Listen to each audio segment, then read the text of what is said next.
Reactive Training Systems. Hey everybody, welcome back.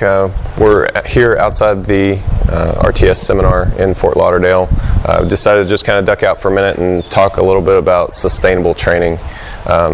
There's just kind of a few things, a few factors involved with making sure that your training is sustainable, and you know why you should care about sustainability, I guess. So, well, I'll tell you first off. For me, a big part of sustainability for me is mental sustainability.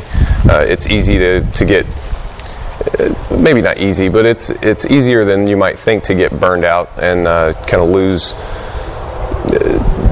that spark for training. So a big part of it for me is just kind of maintaining. I'm losing my train of thought. This is really great. Start again. Yeah, let's just start over, man.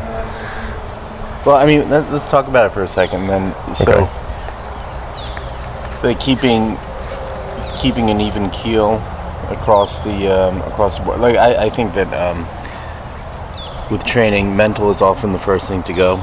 Yeah. You know, you see the mental slip before the physical, and sometimes the mental can create a physical dysfunction. Yeah. You know, or predispose someone to a physical dysfunction, and you know, just so that's something that I think about, and keeping everybody kind of fresh and sharp, and separating out the stresses of the day, and then allowing that the gym is a third space to be like try to make it as a happy place as possible. Right. So what you're saying is like not necessarily making sure that it stays focused or something, but just so that it is something separate, so that it doesn't get bogged down with the rest of the stresses of life, and as much as you can that there's a divide. And it should be ideally it should be a stress reliever, which is sometimes, especially when people get so wrapped up in their training, it sounds like they're at odds with each other. Mm-hmm. But I feel like you should go in there and well, what happens a lot is that people come in with coming off of a crappy day. So we do a lot of our training in the evenings, and our lifters will come in and they'll have a crappy day. And if they start to just focus on their lifts, by the time they're done training, they'll forget about how bad their day was, and then they'll have a better evening, and they'll go in and it kind of starts a positive effect. Yeah, you start to get these positive trends going and things like that. Right. Yeah. So if we can get the lifter to flip that switch and continue training, then I think that creates sustainability. Whereas somebody who has difficulty letting go of whatever difficulties they're having during the day, it completely affects your training. I think a big part of how you do that is a culture issue, and I know that you've spent a lot of deliberate time and consideration to build a good culture at your gym. And I know that for me, I train in my basement by myself, and so a lot of people in those situations don't really think about, well, what's the culture of my gym? Right. You're only one person down there, but there's things that affect that as well. And I can go back to times when maybe the culture of my basement gym wasn't so great. Maybe it focused more on ultra competitive things or non-positive things that maybe aren't so sustainable. Right. So since then, I've kind of been a little bit more deliberate about culture issues. So one thing that I do is I try to surround myself with things that are positive, that create sort of positive reinforcement. Of course, we want progress, and that needs to be a component as well. But also, for example, I have pictures in my gym of like team photos from Raw Nationals and stuff like that. These are times when we've been at powerlifting competitions, we've done well, had a good time, and stuff like that. So it creates a more positive atmosphere. You want to go down to the gym and be there, and even on tough training sessions, it kind of helps to sway things a little bit. It helps keep you focused, helps kind of remind you why you do it.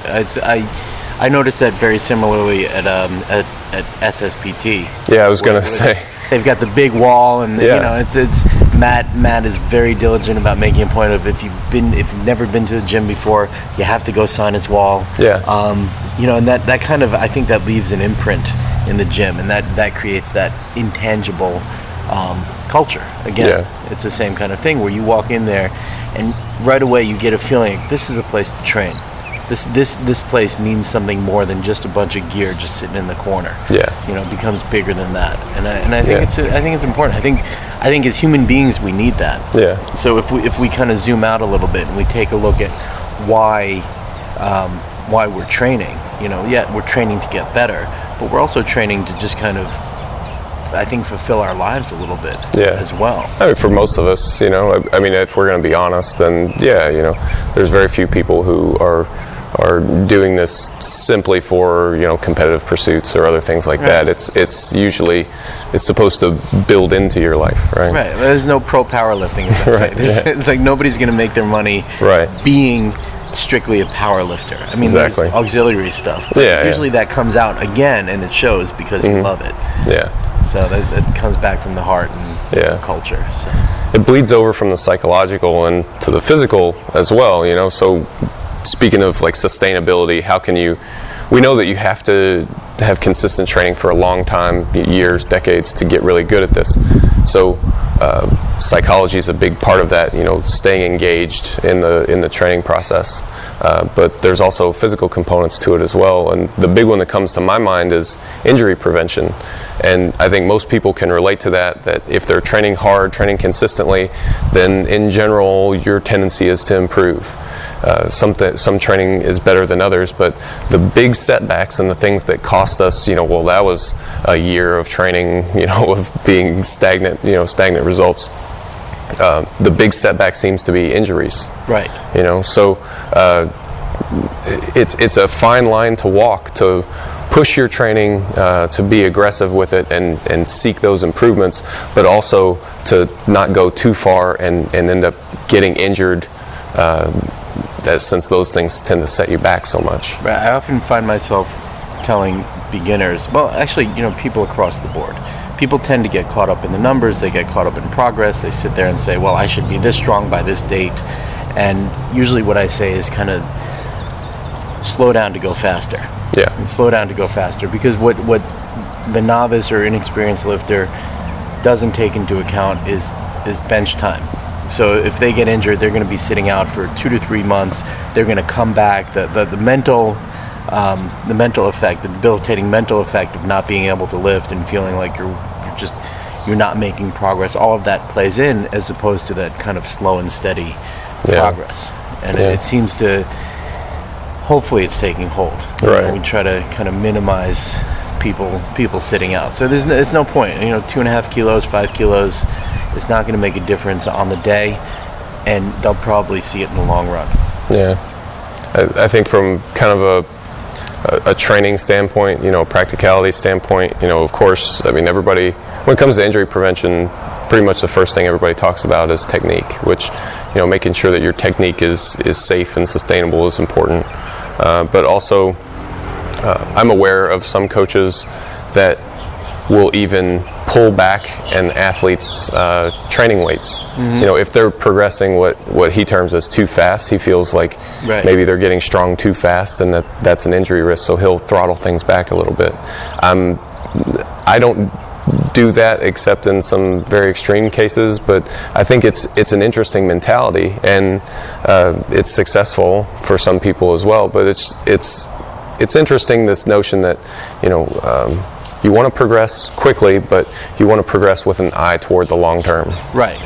And so the way I look at coaching is, you know, there's the programming aspect of it, and then there's the actual interaction. So it's kind of like a conductor for a symphony where everybody knows their part, but the conductor is there to kind of, if necessary, make kind of micro corrections in the actual performance, in the actual course of training, and so on and so forth. And that, I think that helps maintain and helps kind of keep even all the way through. I know that's not always impossible to have that situation, but Yeah. nonetheless, it's desirable. I think. Yeah. It's desirable. How do you feel about therapies and things like that, things of that nature? I'm taking a deep breath here because it depends. It depends. I mean, I think my lifters have come to know, like, if they tell me they start seeing a PT, and this is not to upset all the PTs out there, but I kind of take a sharp breath, and they know what's coming. I just want to make sure that they're not being too slowed down. I think I'd say I'm the biggest advocate of soft tissue work on a regular basis. But that's kind of just more like maintenance. I usually, as far as other therapies, I mean, they could be fun. I don't know. I don't know how much else you have to do. I guess I'm kind of a minimalist when it comes to this. If you do the right few things, that's going to be a lot better than doing a lot of kind of random things to a certain extent. And too many therapies can sometimes slow your progress down as well, right, as opposed to getting the one or two correct therapies. Yeah. What are your thoughts on it? No, I agree. I know in the last maybe year or so, I've started getting a bit more massage done, right, and I feel like that's been helpful for myself. And so we will do those things, especially stuff like that when it comes to, like you were saying, prevention. And I think that's a big part of it. When it comes to, after an injury, that's not really my area, so I tend to defer to people that have more expertise on that than I do. We definitely try to come back as quickly as we safely can. We err a little bit on the side of caution, because after an injury, the worst thing that you can do is re-injure yourself, because then you start the whole process all over. And there's a big psychological toll, I think, on being injured and then re-injured. Yeah. Because and just having gone through this recently, I would have, like, for me, there's a point where I felt like I was never going to get it right again. But then one day it kind of clicks, and if you're patient, then you start making progress. And on the other side, it's basically don't screw it up. Yeah. So don't grab too high. Don't push too hard at that point. Yeah. But I agree. Defer to the experts. But I have a very, very short list of people that I trust to work with, to recommend to work with my lifters, and they have to understand it. Oftentimes, they're a coach as well, or a lifter as well, and so they understand the process and they understand what's involved in proper rehab. But I'm not a big trend guy.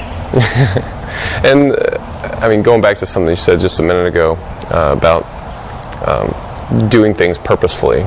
Don't just do a random thing. I'm going to do all these lacrosse ball foam rolling things because that's what's in right now. Hold on, you wouldn't do that with your programming. You don't just start picking exercises and doing that. Right. It's deliberate, and we pick things as to the maximum extent possible for reasons. And I think therapies and stuff can be the same way. It's important to I guess, do those things deliberately in terms of prevention and sustainability sorts of issues. But we can get closer to the ideal by paying attention. Right, and the right therapy, the right treatment applied judiciously is a lot more effective than doing something, than a 18-week program that doesn't really get you anywhere, and it actually never truly addresses the issue. Yeah. Usually the issue is simpler. It's either, what I've seen is it's really simple or it's really bad. But a lot of people kind of stick in the middle range, and they never quite get better. And it just kind of, and once again, it affects their head, and it affects sustainability overall. Yeah.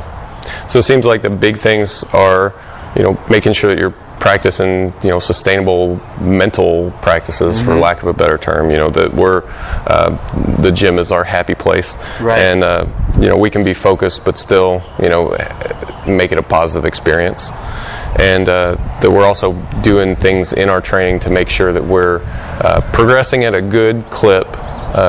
You can't get stronger if you're not progressing, so we need progress, but also to not push things too far. Exactly. So I mean, for instance, for you as a high level lifter with an advanced training age, just means you're old. It's, there's not nearly as much. I know it's not nearly as much, say, technique work that you can do, but there's probably a lot more mental prep that you need to do. You need to make so. Otherwise, it's going to get really monotonous to go to the same place every single time. After a turn, it's like all the people who say, I can't eat the same food 2 days in a row. You've been eating the same food for almost 20 years. Right. So I would imagine, and that's what I see with my lifters. As they get deeper into it and as their technique improves, we spend a lot more time getting into their heads. Just kind of getting it so that they want to keep coming back and keep progressing. So, I mean, it's the same thing for you? Yeah. I mean, and there are some things that, some ways that I'll structure training that's intended to be, more interesting, There's a lot of things with training that are like, well, you could do it this way, you could do it that way, and one's not clearly better than the other. So if you default to the one that's more interesting, well, hey, it's more interesting. It's more fun to do it that way. Right. So and you do your own programming, obviously your own coaching. So but so then if you separated that out, you'd be doing that for somebody else. Exactly. To keep them mentally engaged, to make it more interesting. Right. I mean, we're not deliberately trying to make it boring, but exactly. Limited, so. All right, so that pretty much sums it up for us. Thanks, guys, for watching. We're going to head back inside, finish up with some presentations, get a little training in. So thanks for watching. See you guys next time.